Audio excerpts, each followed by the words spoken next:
जय जिनेंद्र। मन, वचन और काय की सरलता और एक रूपता ही धर्म के मार्ग का प्रवेश द्वार है।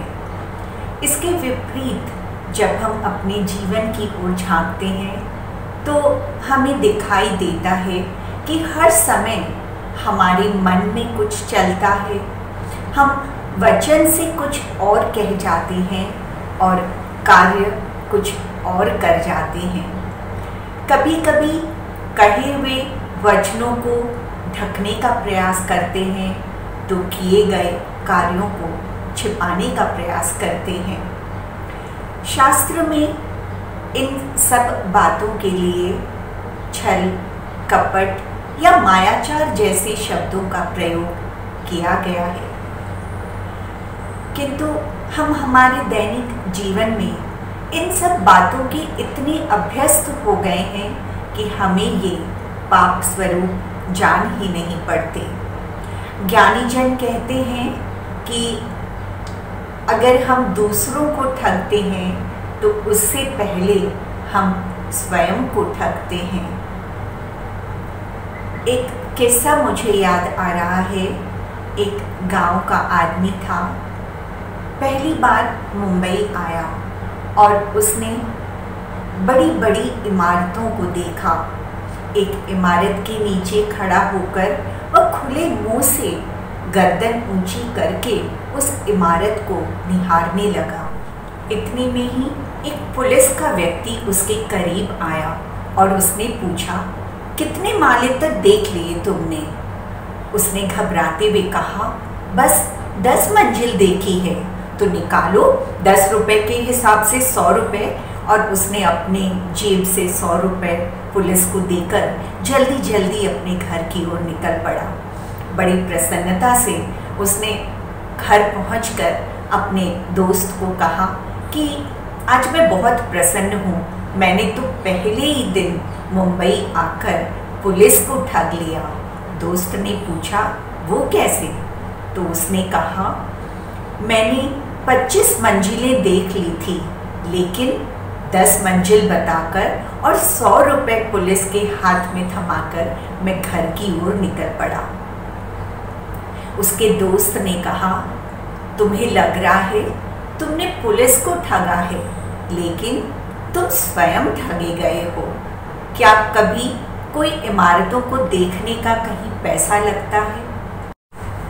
कभी कभी कोई व्यक्ति मन में ऐसी प्रतिज्ञा कर लेता है और उस प्रतिज्ञा के टूट जाने पर लोग क्या कहेंगे ऐसा सोचकर अपने स्वयं का अनर्थ कर बैठता है।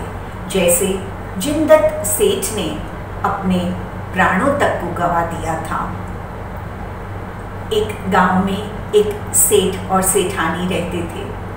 सेठ जी जरा धार्मिक प्रवृत्ति के थे और सेठानी बहुत ज़्यादा धर्म ध्यान तो नहीं करती थी, किंतु सुबह शाम घी का दिया घर में ज़रूर जलाती थी। सेठ जी को यह बात कुछ अच्छी नहीं लगती थी और वह सेठानी को मना भी करते, किंतु सेठानी अनसुना कर देती। एक दिन उसने जैसे ही घी का दिया जलाया तो सेठ जी ने सोचा, करीब आधा पौना घंटा ये दिया जलता है, क्यों ना आज इसके सामने ही सामयिक कर लूं। और उन्होंने मौन लेकर दिए के सामने सामयिक करना शुरू किया और मन में ऐसी प्रतिज्ञा की कि जब तक यह दीपक जलता रहेगा तब तक मैं सामयिक करता रहूँगा।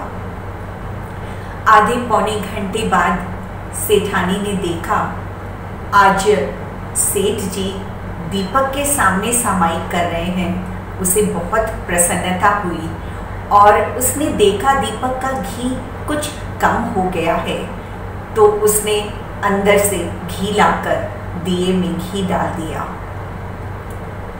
दिया फिर जलने लगा और सेठ जी की सामयिक आने के बाद फिर वो सामयिक में बैठे ही रहे, क्योंकि उन्होंने प्रतिज्ञा की थी कि जब तक यह दीपक जलेगा मैं सामयिक करता रहूँगा। आधा पौना घंटा और बीता सेठानी ने देखा शायद सेठ जी आज कुछ विशेष सामायिक कर रहे हैं, तभी दीपक के सामने बैठे हैं और घी खत्म हो रहा है, तो उसने फिर से दिए में घी डाल दिया। सेठ जी का मौन था, सेठ जी कुछ कह नहीं पाए और सामायिक में बैठे रहे। थोड़ी देर बाद, घंटे 2 घंटे बाद सेठानी ने फिर देखा सेठ जी शायद आज अखंड सामायिक कर रहे हैं, कुछ विशेष आराधना कर रहे हैं। इस दीपक का घी खत्म नहीं होना चाहिए। और वह डब्बा लेकर आ गई और दीपक के पास ही बैठ गई। ज्यों ही दीपक में घी खत्म होता और वह घी डाल देती और दीपक फिर जल उठता। सेठ जी की सामायिक भी खत्म नहीं हो रही थी। बैठे हुए 2 घंटे 3 घंटे बीत गए। आस पड़ोस के लोग भी आकर जमा होने लगे कि सेठ जी आज कुछ विशेष आराधना कर रहे हैं। इतनी देर बैठे बैठे सेठ जी को प्यास लगी और अंदर ही अंदर पानी पानी पानी चलने लगा। न दीपक का घी खत्म हो रहा था और न सेठ जी की सामायिक पूरी हो रही थी। सेठानी और सभी गांव के लोगों के सामने कुछ बोलने से उनकी धार्मिकता कहीं मिट्टी में न मिल जाए और कहीं वो अपने आप को छोटा न महसूस करने लगे, ऐसा सोचकर सेठ जी ने अपने मौन को भी नहीं तोड़ा और पानी पानी पानी की प्यास से इतने आकुल व्याकुल हो गए कि उन्हें अपने प्राणों से हाथ धोना पड़ा। तो देखा आपने, कभी कभी हम लोगों के सामने प्रदर्शन करने से अपना स्वयं का अनर्थ कर बैठते हैं। ज्ञानी जन कहते हैं कि छल करने वाला, कपट और मायाचार करने वाला कितनी भी चतुराई से कार्य करे, किंतु उसकी वह बात उजागर हुए बिना नहीं रहती और जब तक वह लोगों के सामने न आ जाए, करने वाले के मन में संदेह और डर हमेशा बना रहता है। एक गांव में सेठ जी थे, बहुत धार्मिक प्रवृत्ति के थे। उनका आतिथ्य सत्कार पूरे गांव में प्रसिद्ध था। गांव में किसी भी नए सज्जन को पहली बार आता हुआ देखते तो वह अपने घर उसे ज़रूर लेकर आते और आतिथ्य सत्कार के साथ भोजन कराते। सेठानी उनकी इस आदत से बहुत परेशान थी। एक दिन सेठ जी मंदिर में दर्शन कर रहे थे तो उन्होंने देखा एक पंडित जी बड़े ही भले जान पड़ रहे हैं और पहली बार गांव में आए हो ऐसा जान पड़ रहा था। उन्होंने बहुत आग्रह पूर्वक उस पंडित जी से बात की, अनुनय विनय की और कहा मेरे घर चलिए, आज आपको वहीं भोजन करना है। पंडित जी ने बहुत मना किया किंतु सेठ जी की जिद के आगे उनकी एक न चली और वह सेठ जी के साथ उनके घर की ओर चल दिए। जैसे ही सेठानी ने सेठ के साथ किसी और को घर की ओर आते देखा, उसकी त्योरियां चढ़ गई, उसके सर पर 3 सलवटें आ गई। उसने सोचा, लो फिर आज किसी को घर पर ले आए हैं, अब फिर से खाना बनाओ, घर का काम करो, आज फिर विश्राम न होगा। वह सोचने लगी, सेठ जी की ये मनमानी अब रोज रोज नहीं चलने दूंगी। और सेठ जी के अंदर घर में आने के बाद सेठ जी ने जैसे ही सेठानी को कहा कि पंडित जी के लिए रसोई तैयार करो, तो उसने सेठ जी को धीरे से रसोई में बुलाया और कहा, ठीक है, आप पंडित जी को ले ही आए हो तो मैं रसोई बनाती हूँ, दाल बाटी चूरमा बनाती हूँ, किंतु घी कुछ कम है घर में, आप बाज़ार जाकर घी ले आओ। अब मेहमान आ ही गए हैं तो कम से कम उन्हें अच्छे से तो भोजन कराना चाहिए। सेठ जी ने सोचा आज तो सेठानी बहुत प्रसन्न चित्त है। उसने कहा ठीक है, मैं घी लेने जाता हूँ। उसने बाहर आकर पंडित जी से विश्राम करने को कहा और कहा मैं अभी 5 मिनट में वापस आ रहा हूँ, और घी लाने चल दिए। सेठानी ने मौका देखकर उस पंडित को कहा कि आप बहुत भले जान पड़ते हैं, इसीलिए मैं आपको एक बात बताना चाह रही हूँ। पंडित जी अचरज में पड़ गए कि यह कौन सी बात सेठानी जी उनसे सेठ जी की अनुपस्थिति में कहने जा रही है। सेठानी ने कहा सेठ जी की आदत है, वह पहले किसी को घर लेकर आते हैं और बहुत आव भगत करते हैं, अच्छा खाना खिलाते हैं, और उसके बाद जब उन्हें दौरा पड़ता है तो बाहर आंगन में जो ये लोहे का बड़ा सा मूसल रखा है उससे उसकी खूब पिटाई करते हैं। देखिए शायद आज दौरा न आए, आपके साथ ऐसा वो न करे, बस मेरा तो फर्ज था, भला आदमी जानकर आपको मैंने सेठ जी की यह बात बता दी, यह आदत बता दी, और वह रसोई में चली गई।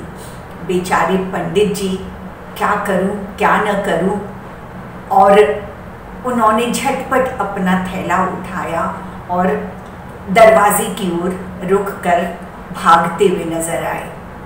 सेठ जी घी लेकर घर आ गए और उन्होंने देखा पंडित जी कहीं नजर नहीं आ रहे हैं, तो उन्होंने सेठानी से पूछा कि पंडित जी कहाँ चले गए। सेठानी ने कहा वो तो चले गए। सेठ जी ने कहा बिना खाना खाए ऐसे कैसे जा सकते हैं, जरूर कोई बात हुई होगी, तुमने कुछ कहा होगा। सेठानी अब सच बात तो बता नहीं सकती थी। उसने कहा कि बात ऐसी है, आंगन में जो लोहे का मूसल रखा है, पंडित जी ने कहा कि उन्हें वह मूसल चाहिए और वह जाते हुए वो लेकर जाएंगे, तो या मेरे पीहर से आया हुआ मूसल मैं भला उन्हें कैसे देती। बस इसी बात से नाराज होकर शायद वो चले गए। सेठ जी ने कहा बस इतनी सी बात, एक मूसल के लिए आए हुए मेहमान को घर से जाने को कह दिया। ठहरो, अगर उन्हें इतनी ज़रूरत है इस मूसल की तो मैं उन्हें देकर आता हूँ। और वह हाथ में वह लोहे का मूसल लेकर बाहर सड़क की ओर दौड़े। देखा आगे पंडित जी जा रहे हैं और उन्होंने आवाज़ लगाई पंडित जी रुकिए, पंडित जी रुकिए। पंडित ने जैसे ही पीछे मुड़कर देखा तो देखा अरे बाप रे, सेठ जी और हाथ में मूसल। वो और तेजी से दौड़ने लगे। उन्होंने सोचा रोज़ तो सेठ जी को खाना खिलाने के बाद दौरा पड़ता है, शायद आज खाना खिलाने से पहले ही दौरा पड़ गया हो। लेकिन सेठ जी ने आवाज़ लगाई कि पंडित जी अगर आपको मूसल की ज़रूरत है तो इसे लेते जाइए। जब उन्होंने इस आवाज़ को सुना तो थोड़ा आश्वस्त हुए और धीरे कदमों से सेठ जी के करीब आए। पास आने पर सारी बातों का खुलासा हुआ और सच्ची बात सामने प्रकट हो गई। फिर धुलाई तो हुई, पंडित जी की नहीं, लेकिन किसकी ये कहने की आवश्यकता नहीं। तो देखिए, हम रोज़मर्रा की ज़िंदगी में छोटी छोटी बातों के लिए कुछ छल कर जाते हैं, कपट कर जाते हैं, मायाचार कर जाते हैं और कुछ सोचते विचारते भी नहीं और खामखा कर्म बंधन होते रहते हैं। अगर हम सरलता से, अगर हम सहजता से कार्यों को करना सीख लें तो हमारा व्यक्तित्व भी सरल हो जाएगा और धर्म के मार्ग में हम सुगमता से प्रवेश कर पाएंगे। जय जिनेन्द्र।